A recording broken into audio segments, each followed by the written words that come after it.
Good morning students. बेटा आज आप पढ़ांगे कुरुम्बला किताब लेसन नंबर 8। एक कहानी है मूर्ख चोर। ठीक है, अपनी अपनी बुक ओपन करो, पेज नंबर 45। इस कहानी ਵਿੱਚ ਚੋਰ ਨੂੰ ਦਿੱਤੀ ਸਜ਼ਾ ਦਾ ਵਰਣਨ ਕੀਤਾ ਗਿਆ ਹੈ। ਪਹਿਲਾ ਚੋਰ ਨੂੰ 100 ਗੰਢੇ ਖਾਣ ਲਈ ਕਿਹਾ ਜਾਂਦਾ ਹੈ, ਫਿਰ 100 ਛਿੱਤਰ ਖਾਣ ਲਈ ਕਿਹਾ ਜਾਂਦਾ ਹੈ ਤੇ ਫਿਰ 100 ਰੁਪਏ ਸਜ਼ਾ ਵਜੋਂ ਦੇਣ ਲਈ ਕਿਹਾ ਜਾਂਦਾ ਹੈ। ਚੋਰ ਇਹ ਤਿੰਨੇ ਸਜ਼ਾਵਾਂ ਪਾ ਕੇ ਅੱਗੋਂ ਚੋਰੀ ਨਾ ਕਰਨ ਦਾ ਵਾਅਦਾ ਕਰਕੇ ਆਪਣੀ ਜਾਨ ਛੁਡਾਉਂਦਾ ਹੈ। ਜਨੀ ਦੀ ਬੇਟਾ ਦੇਖੋ ਇਹ ਵੀ ਇਹਦੇ ਵਿੱਚ ਇਹੀ ਹੈ ਵੀ ਚੋਰ ਨੂੰ ਇੰਨੀਆਂ ਸਜ਼ਾਵਾਂ ਦੇਣ ਤੋਂ ਬਾਅਦ ਫਿਰ ਉਹ ਕਹਿੰਦਾ ਵੀ ਮੈਂ ਅੱਗੇ ਤੋਂ ਚੋਰੀ ਹੈ ਜਿਹੜੀ ਨਹੀਂ ਕਰਾਂਗਾ। ਠੀਕ ਹੈ, ਆਪਾਂ ਲੈਸਨ ਦੇ ਵਿੱਚ ਵੇਖਾਂਗੇ ਵੀ ਚੋਰ ਜਿਹੜਾ ਪਿੰਡ ਵਾਲਿਆਂ ਨੂੰ ਕਿਉਂ ਪਰੇਸ਼ਾਨ ਕਰਦਾ ਸੀ ਤੇ ਕਿਸ ਤਰੀਕੇ ਦੇ ਨਾਲ ਪਿੰਡ ਵਾਲਿਆਂ ਨੇ ਚੋਰ ਨੂੰ ਫੜਿਆ ਤੇ ਉਸ ਨੂੰ ਕੀ ਕੀ ਸਜ਼ਾ ਸੀ ਜਿਹੜੀ ਦਿੱਤੀ ਗਈ ਤੇ ਕਿਵੇਂ ਉਹ ਤੋਬਾ ਕਰਦਾ। ਠੀਕ ਹੈ, ਹੁਣ ਆਪਾਂ ਕਹਾਣੀ ਸ਼ੁਰੂ ਕਰਦੇ ਹਾਂ ਪੜ੍ਹਨੀ। ਪਿੰਡ ਵਾਲੇ ਬੜੇ ਪਰੇਸ਼ਾਨ ਸਨ। ਪਰੇਸ਼ਾਨ ਦਾ ਮਤਲਬ ਹੁੰਦਾ ਬੇਟਾ ਦੁਖੀ ਸੀਗੇ। ਠੀਕ ਹੈ, ਕਿਉਂਕਿ ਰੋਜ਼ ਰਾਤ ਨੂੰ ਕੋਈ ਚੋਰੀ ਕਰਕੇ ਜਾਂਦਾ ਸੀ ਤਾਂ ਉਸ ਜਿਹੜੇ ਬਿਲਕੁਲ ਹੀ ਦੁਖੀ ਹੋ ਚੁੱਕੇ ਸੀ। ਉਹਨਾਂ ਦੀ ਰਾਤਾਂ ਦੀ ਨੀਂਦ ਤੇ ਦਿਨ ਦਾ ਚੈਨ ਖਤਮ ਹੋ ਗਿਆ ਸੀ। ਚੈਨ ਮਤਲਬ ਆਰਾਮ, ਵੀ ਉਹ ਰਾਤ ਨੂੰ ਵੀ ਨਹੀਂ ਸੌਂ ਸਕਦੇ ਸੀ ਤੇ ਦਿਨ ਨੇ ਵੀ ਆਰਾਮ ਨਹੀਂ ਕਰ ਸਕਦੇ ਸੀ। ਆਏ ਦਿਨ ਪਿੰਡ ਵਿੱਚ ਚੋਰੀਆਂ ਹੋ ਰਹੀਆਂ ਸਨ। ਚੋਰ ਬੜੀ ਜੁਗਤ ਨਾਲ ਹੱਥ ਸਾਫ਼ ਕਰ ਜਾਂਦੇ ਸੀ। ਹੁਣ ਦੇਖੋ ਜੁਗਤ ਸ਼ਬਦ ਦਾ ਅਰਥ ਹੁੰਦਾ ਵੀ ਉਹ ਤਰੀਕਾ ਜਾਂ ਬਿਉਂਤ ਸਕੀਮ। ਠੀਕ ਹੈ, ਵੀ ਇਸੇ ਤਰੀਕੇ ਨਾਲ ਚੋਰੀਆਂ ਕਰਦੇ ਸੀ ਕਿ ਪਤਾ ਹੀ ਨਹੀਂ ਲੱਗਣ ਦਿੰਦੇ ਸੀਗੇ। ਹੱਥ ਸਾਫ਼ ਕਰ ਜਾਂਦੇ ਸੀ, ਇਹ ਇੱਕ ਮੁਹਾਵਰਾ ਹੈ। ਹੱਥ ਸਾਫ਼ ਕਰ ਜਾਣਾ, ਚੋਰੀ ਕਰ ਜਾਣਾ, ਭਾਵ ਮਾਲ ਹੜੱਪ ਜਾਣਾ, ਲੁੱਟ ਲੈਣਾ। ਚੋਰੀ ਹੋਣ ਤੋਂ ਹਫ਼ਤਾ ਕੁ ਬਾਅਦ ਅਮਨ ਚੈਨ ਰਹਿੰਦਾ, ਫਿਰ ਕੋਈ ਵਾਰਦਾਤ ਹੋ ਜਾਂਦੀ। ਕਹਿੰਦੇ ਵੀ ਜਦੋਂ ਇੱਕ ਵਾਰੀ ਚੋਰੀ ਹੋ ਜਾਂਦੀ ਸੀ ਫਿਰ ਇੱਕ ਹਫ਼ਤਾ ਚੈਨ ਰਹਿੰਦੀ ਸੀ ਤੇ ਉਸ ਤੋਂ ਬਾਅਦ ਫਿਰ ਕੋਈ ਘਟਨਾ ਹੋ ਜਾਂਦੀ ਸੀ। ਵਾਰਦਾਤ ਮੈਨੇ ਘਟਨਾ। ਪੰਚਾਇਤ ਨੇ ਬੜੀ ਸੋਚ ਵਿਚਾਰ ਤੋਂ ਬਾਅਦ ਪਿੰਡ ਵਿੱਚ ਠੀਕਰੀ ਪਹਿਰਾ ਲਾ ਦਿੱਤਾ। ਬੇਟਾ ਠੀਕਰੀ ਪਹਿਰਾ ਹੁੰਦਾ ਹੈ ਰਾਤ ਨੂੰ ਜਦੋਂ ਸਾਰੇ ਇਕੱਠੇ ਹੋ ਕੇ ਪਹਿਰਾ ਦਿੰਦੇ ਆ, ਉਹਨੂੰ ਕਹਿੰਦੇ ਆ ਠੀਕਰੀ ਪਹਿਰਾ। ਇਸ ਜੁਗਤ ਨੇ ਛੇਤੀ ਹੀ ਆਪਣਾ ਰੰਗ ਵਿਖਾਇਆ। ਇੱਕ ਦਿਨ ਪਿੰਡ ਰੰਗ ਵਿਖਾਇਆ ਮਤਲਬ ਅਸਰ ਕੀਤਾ। ਇੱਕ ਦਿਨ ਪਿੰਡ ਦੇ ਗੱਭਰੂ ਪਹਿਰਾ ਦੇ ਰਹੇ ਸਨ। ਉਹਨਾਂ ਰੰਗੇ ਹੱਥੀਂ ਚੋਰ ਫੜ ਲਿਆ। ਇਹ ਵੀ ਇੱਕ ਮੁਹਾਵਰਾ ਹੈ। ਇਹਦਾ ਅਰਥ ਹੁੰਦਾ ਕੋਈ ਮਾੜਾ ਕੰਮ ਕਰਦੇ ਹੋਏ, ਗਲਤ ਕੰਮ ਕਰਦੇ ਹੋਏ ਮੌਕੇ 'ਤੇ ਫੜਿਆ ਜਾਣਾ। ਮੁੰਡਿਆਂ ਨੇ ਚੋਰ ਨੂੰ ਖੂਬ ਕਟਾਪਾ ਚਾੜਿਆ ਤੇ ਉਸ ਦੇ ਹੱਥ ਪੈਰ ਬੰਨ੍ਹ ਕੇ ਪੰਚਾਇਤ ਘਰ ਵਿੱਚ ਬੰਦ ਕਰ ਦਿੱਤਾ। ਜਦੋਂ ਹੁਣ ਪਿੰਡ ਵਾਲੇ ਦੁਖੀ ਸੀਗੇ ਤਾਂ ਉਹਨਾਂ ਨੇ ਪਿੰਡ ਦੇ ਵਿੱਚ ਪਹਿਰਾ ਲਾਉਣਾ ਸ਼ੁਰੂ ਕਰਤਾ। ਪਰ ਇਸ ਤਰੀਕੇ ਨੇ ਆਪਣਾ ਅਸਰ ਸੀ ਜਿਹੜਾ ਦਿਖਾਇਆ ਵੀ ਇੱਕ ਦਿਨ ਗੱਭਰੂ ਤਾਂ ਸਮਝਦੇ ਹੋ ਨਾ, ਨੌਜਵਾਨ ਮੁੰਡੇ ਪਹਿਰਾ ਦੇ ਰਹੇ ਸੀ। ਉਹਨਾਂ ਨੇ ਚੋਰ ਨੂੰ ਚੋਰੀ ਕਰਦੇ ਹੋਏ ਹੀ ਫੜ ਲਿਆ। ਉਹਨਾਂ ਨੇ ਬਹੁਤ ਕੁਟਾਪਾ ਦਾ ਅਰਥ ਹੁੰਦਾ ਬੇਟਾ ਕੁੱਟਿਆ। ਠੀਕ ਹੈ, ਬਹੁਤ ਕੁੱਟਿਆ ਤੇ ਉਹਦੇ ਹੱਥ ਤੇ ਪੈਰ ਦੋਨੋਂ ਬੰਨ੍ਹ ਕੇ ਕਿੱਥੇ ਬੰਦ ਕਰਤਾ? ਪੰਚਾਇਤ ਘਰ ਵਿੱਚ। ਸਵੇਰ ਹੁੰਦੇ ਸਾਰ ਪਿੰਡ ਵਿੱਚ ਰੌਲਾ ਪੈ ਗਿਆ ਕਿ ਰਾਤੀ ਚੋਰ ਫੜਿਆ ਗਿਆ। ਇੱਧਰ ਪੰਚਾਇਤ ਘਰ ਵਿੱਚ ਚੋਰ ਆਪਣੀ ਜਾਨ ਬਚਾਉਣ ਲਈ ਸਕੀਮਾਂ ਘੜ ਰਿਹਾ ਸੀ। ਦੂਜੇ ਪਾਸੇ ਪਿੰਡ ਦੇ ਗੱਭਰੂ ਆਪਣੀ ਬਹਾਦਰੀ ਦੀ ਕਹਾਣੀ ਵੱਧ ਚੜ੍ਹ ਕੇ ਸੁਣਾ ਰਹੇ ਸਨ।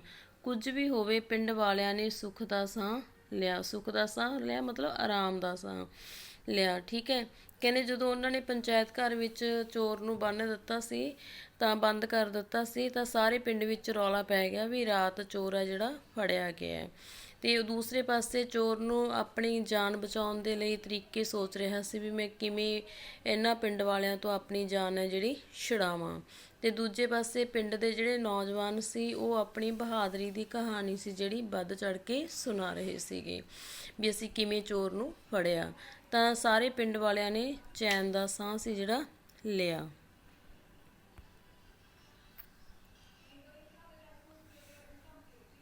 ਦਿਨ ਚੜ੍ਹਦੇ ਸਾਰ ਬੋਹੜ ਹੇਠਾਂ ਪਿੰਡ ਵਾਲਿਆਂ ਦਾ ਇਕੱਠ ਹੋਇਆ। ਸਾਰੀ ਪੰਚਾਇਤ ਖੁਸ਼ ਸੀ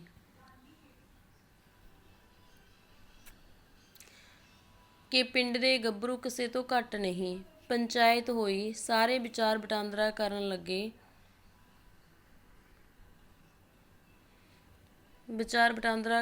ਲੱਗੇ। ਕੋਈ ਆਖੇ ਇਸ ਨੂੰ ਪੁਲਿਸ ਦੇ ਹਵਾਲੇ ਕਰੋ, ਪਰ ਪਿੰਡ ਵਾਲੇ ਸਮਝਦੇ ਸਨ ਕਿ ਪੁਲਿਸ ਵਾਲਿਆਂ ਕੁਝ ਨਹੀਂ ਕਰਨਾ, 2-4 ਛਿੱਤਰ ਮਾਰ ਕੇ ਛੱਡ ਦੇਣਗੇ। ਕਾਫੀ ਸੋਚ ਵਿਚਾਰ ਤੋਂ ਬਾਅਦ ਸਰਪੰਚ ਨੇ ਫੈਸਲਾ ਸੁਣਾਇਆ। ਚੋਰ ਲਈ 3 ਸਜ਼ਾਵਾਂ ਚੁਣੀਆਂ ਗਈਆਂ ਤੇ ਉਸ ਨੂੰ ਛੋਟ ਦਿੱਤੀ, ਕੋਈ ਇੱਕ ਸਜ਼ਾ ਚੁਣ ਲਵੇ। ਸਜ਼ਾਵਾਂ ਇਸ ਤਰ੍ਹਾਂ ਸਨ: ਪਹਿਲੀ 100 ਛਿੱਤਰ ਖਾਵੇ, ਦੂਜੀ 100 ਗੰਢੇ ਖਾਵੇ, ਤੀਜੀ 100 ਰੁਪਇਆ ਜੁਰਮਾਨਾ ਕਰੇ। ਕਹਿੰਦੇ ਜਦੋਂ ਦਿਨ ਚੜ੍ਹ ਗਿਆ ਤਾਂ ਸਾਰੇ ਲੋਕ ਸੀ ਜਿਹੜੇ ਬੋਹੜ ਤਾਂ ਸਮਝਦੇ ਹੋ ਨਾ, ਪਿੱਪਲ ਦੀ ਤਰ੍ਹਾਂ ਇੱਕ ਵੱਡਾ ਦਰਖਤ ਹੁੰਦਾ ਹੈ। ਆਮ ਤੌਰ 'ਤੇ ਜਿਹੜੇ ਵੀ ਪਿੰਡਾਂ ਵਿੱਚ ਇਹ ਹੁੰਦਾ, ਉੱਥੇ ਪੰਚਾਇਤ ਵਗੈਰਾ ਸਾਰੀ ਉੱਥੇ ਹੀ ਲੱਗਦੀ ਹੈ। ਪੰਚਾਇਤ ਸਮਝਦੇ ਹੋ ਨਾ ਬੇਟਾ, ਪਿੰਡ ਵਿੱਚੋਂ ਚੁਣੇ ਹੋਏ 5 ਬੰਦੇ ਹੁੰਦੇ ਆ, ਠੀਕ ਹੈ। ਇੱਕ ਮੁਖੀਆ ਹੁੰਦਾ ਜਿਹਨੂੰ ਸਰਪੰਚ ਕਹਿ ਦਿੰਦੇ ਆ, ਬਾਕੀ ਜਿਹੜੇ ਉਹਦੇ ਹੈਲਪ ਕਰਨ ਵਾਲੇ ਮੈਂਬਰ ਹੁੰਦੇ ਆ ਉਹਨਾਂ ਨੂੰ ਪੰਚਾਇਤ ਮੈਂਬਰ ਕਹਿ ਦਿੰਦੇ ਹੈਗੇ। ਤਾਂ ਸਾਰਿਆਂ ਨੂੰ ਮਿਲਾ ਕੇ 5 ਜਣਿਆਂ ਦੀ ਪੰਚਾਇਤ ਬਣਦੀ ਹੈ। ਅਤੇ ਕਹਿੰਦੇ ਉੱਥੇ ਜਦੋਂ ਸਾਰੇ ਵਿਚਾਰ ਵਟਾਂਦਰਾ ਸਲਾਹਾਂ ਕਰਨ ਲੱਗੇ ਵੀ ਕੋਈ ਕਹੇ ਪੁਲਿਸ ਦੇ ਹਵਾਲੇ ਕਰ ਦਿਓ, ਕੁਝ ਲੋਕ ਇਹ ਅਸਹਿਮਤ ਸੀਗੇ ਵੀ ਪੁਲਿਸ ਨੇ ਇਹਦੇ 2-4 ਥੱਪੜ ਲਗਾ ਕੇ ਛੱਡ ਦੇਣਗੇ, ਠੀਕ ਹੈ। ਵੀ ਕਾਫੀ ਸੋਚ ਵਿਚਾਰ ਤੋਂ ਬਾਅਦ ਫਿਰ ਸਰਪੰਚ ਨੇ ਫੈਸਲਾ ਸੁਣਾਇਆ। ਉਹਨੇ 3 ਸਜ਼ਾ ਚੁਣੀਆਂ। ਕਿਹੜੀਆਂ? ਪਹਿਲੀ ਸੀ 100 ਛਿੱਤਰ ਮੈਨੇ ਜੁੱਤੀਆਂ ਖਾਵੇ। ਦੂਜੀ ਸੀ 100 ਗੰਢੇ ਖਾਵੇ, ਗੰਢੇ ਕਹਿੰਦੇ ਆ ਬੇਟਾ ਪਿਆਜ਼ ਨੂੰ। ਤੀਜੀ ਸੀ 100 ਰੁਪਏ ਜੁਰਮਾਨਾ ਭਰੇ।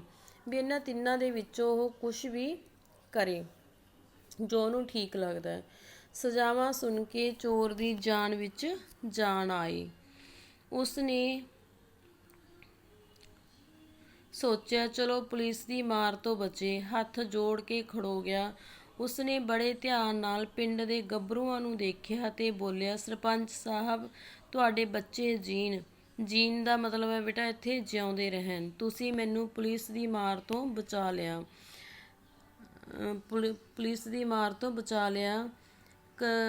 ਇੰਜ ਕਰੋ ਤੁਸੀਂ ਮੇਰੇ 100 ਛਿੱਤਰ ਮਾਰ ਲਵੋ, ਠੀਕ ਹੈ। ਜਾਨ ਵਿੱਚ ਜਾਨ ਆਈ ਦਾ ਅਰਥ ਹੁੰਦਾ ਬੇਟਾ ਵੀ ਉਹਦੇ ਸੁੱਖ ਦਾ ਸਾਹ ਆਇਆ। ਜਾਨ ਵਿੱਚ ਜਾਨ ਆਉਣਾ, ਸੁੱਖ ਦਾ ਸਾਹ ਆਉਣਾ, ਠੀਕ ਹੈ। ਕਹਿੰਦੇ ਉਹਨੂੰ ਇਹ ਜਦੋਂ ਦੱਸਿਆ ਗਿਆ ਵੀ ਇਹ 3 ਸਜ਼ਾਵਾਂ ਨੇ, ਤੂੰ ਇਹਦੇ ਵਿੱਚੋਂ ਚੁਣਨੀ ਹੈ ਕਿਹੜੀ, ਵੀ ਮਤਲਬ ਕਿ ਆਰਾਮ ਮਿਲਿਆ ਉਹਨੂੰ ਇਹ ਸੁਣ ਕੇ ਵੀ ਮੈਂ ਪੁਲਿਸ ਦੀ ਮਾਰ ਤੋਂ ਬਚ ਗਿਆ। ਤਾਂ ਉਹਨੇ ਪਿੰਡ ਦਾ ਜਿਹੜਾ ਸਰਪੰਚ ਸੀ ਉਹਨੂੰ ਕੀ ਕਿਹਾ ਵੀ ਸਰਪੰਚ ਸਾਹਿਬ, ਤੁਹਾਡੇ ਬੱਚੇ ਜਿਉਂਦੇ ਰਹਿਣ, ਵੀ ਤੁਸੀਂ ਮੈਨੂੰ ਪੁਲਿਸ ਦੀ ਮਾਰ ਤੋਂ ਬਚਾ ਲਿਆ। ਇੰਜ ਕਰੋ ਵੀ ਉਹਨੇ ਕਿਹੜੀ ਸਜ਼ਾ ਚੁਣੀ ਸਭ ਤੋਂ ਪਹਿਲਾਂ, ਵੀ ਤੁਸੀਂ ਮੇਰੇ 100 ਛਿੱਤਰ ਮਾਰ ਲਓ, ਭਾਵ ਮੇਰੇ ਜੁੱਤੀਆਂ ਮਾਰ ਲਓ। ਸਰਪੰਚ ਨੇ ਪਿੰਡ ਦੇ ਗੱਭਰੂ ਨੂੰ ਇੱਕ ਨਜ਼ਰ ਵੇਖਿਆ ਤੇ ਤਾਕੜੇ ਜਿਹੇ ਗੱਭਰੂ ਨੂੰ ਆਵਾਜ਼ ਮਾਰੀ। ਤਾਕੜੇ ਮਤਲਬ ਵੀ ਜਿਹੜਾ ਨੌਜਵਾਨ ਜ਼ਿਆਦਾ ਤਾਕੜਾ ਸੀਗਾ, ਗੱਭਰੂ ਸੀਗਾ, ਜ਼ੋਰਾਵਰ ਸੀਗਾ, ਵੀ ਜਿਹੜਾ ਜ਼ੋਰ ਦੀ ਜੁੱਤੀਆਂ ਮਾਰੇ, ਉਹਨੂੰ ਉਹਨੇ ਆਵਾਜ਼ ਮਾਰੀ, ਠੀਕ ਹੈ।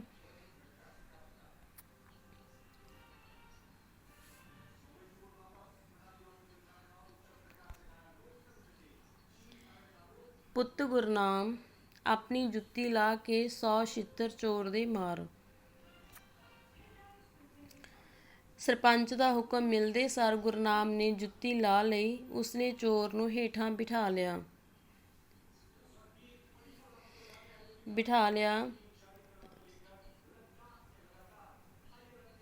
ਤੇ ਛਿੱਤਰ ਮਾਰਨ ਲੱਗ ਪਿਆ। ਇੱਧਰ ਜੁੱਤੀ ਦੀ ਆਵਾਜ਼ ਆਉਂਦੀ ਤੇ ਉੱਧਰ ਪਿੰਡ ਵਾਲੇ ਹੱਸਦੇ। ਚੋਰ ਛਿੱਤਰ ਖਾ ਰਿਹਾ ਸੀ ਤੇ ਗਿਣ ਵੀ ਰਿਹਾ ਸੀ।